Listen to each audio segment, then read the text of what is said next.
લોકસભાની ચૂંટણી માટે ભાજપનો પ્રચંડ પ્રચાર। ભાજપના રાષ્ટ્રીય નેતાઓના ગુજરાતમાં ધામા।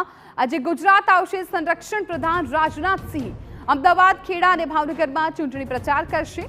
અમદાવાદમાં પત્રકાર પરિષદ યોજ્યા બાદ સંમેલનમાં હાજરી આપશે। અમદાવાદમાં આયોજિત ઉત્તર ભારતીય સંમેલનમાં ઉપસ્થિત રહેશે। ખેડા અને શિહોરમાં ચૂંટણી સભા કરશે રાજનાથસિંહ।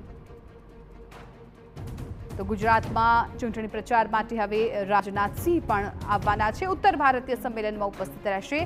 સંવાદદાતા કિંજલ મિશ્રા વધુ જાણકારી આપી રહ્યા છે। કિંજલ, જી देखो, ગુજરાતની વાત કરવામાં આવે તો જે રીતે ગઈકાલે કેન્દ્રીય ગૃહમંત્રી અમિત શાહ દ્વારા પણ સભાઓ હતી તે યોજવામાં આવી, રોડ શો છે તે કરવામાં આવ્યો અને ત્યારબાદ રાજનાથસિંહની વાત કરવામાં આવે તો આજે દિવસ દરમિયાન રાજનાથસિંહના જે કાર્યક્રમો છે તે નિર્ધારિત થઈ ચૂક્યા છે। સવારથી વાત કરવામાં આવે તો 11:30 વાગે તે પ્રેસ કોન્ફરન્સ છે તેને સંબોધન કરવાના છે। સ્વાભાવિક રીતે જે તે ગઈકાલથી રાહુલ ગાંધી દ્વારા જે નિવેદન આપવામાં આવ્યું છે તેની પર ભાજપ છે તે હલ્લાબોલ કરી રહી છે। તો સ્વાભાવિક છે કે આ એક મુદ્દો પણ રાજનાથસિંહની પ્રેસ કોન્ફરન્સ બની રહેશે। તેની સાથે જ ભાજપનો જે દાવો છે 370ની વાત છે કે અન્ય જે મહત્વના મુદ્દાઓ છે તેની પર પણ પ્રેસ કોન્ફરન્સમાં ચર્ચા કરવામાં આવશે।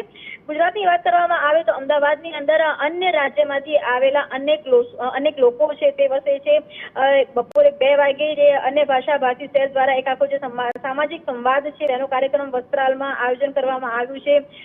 ત્યાં કહી શકાય કે રાજનાથસિંહ છે પોતાની વાત છે તે રજૂ કરશે। ત્યારબાદ આણંદ લોકસભાની તે મુલાકાતે છે। આણંદ લોકસભાની અંદર ખંભાતની અંદર 4:30 વાગે જાહેર સભા છે તેને સંબોધન કરશે અને આણંદ લોકસભા બાદ ભાવનગર લોકસભાની મુલાકાતે જશે। નીમુબેન બામણિયા માટે તે પ્રચાર કરશે। સાંજે 7 વાગે ત્યાં જે છાપરી ગ્રાઉન્ડ છે શિહોરનો ત્યાં પણ જનસભા છે તેને સંબોધશે। એટલે કે જનસભા, સંવાદ અને પ્રેસ કોન્ફરન્સના મારફતે જે ભાજપના મુદ્દા છે તે લોકો વચ્ચે મૂકશે।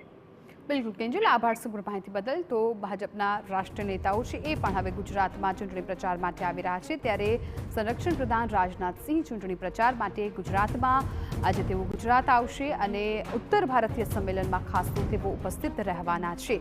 અમદાવાદ, ખેડા અને ભાવનગરમાં પણ તેઓ ચૂંટણી પ્રચાર કરશે।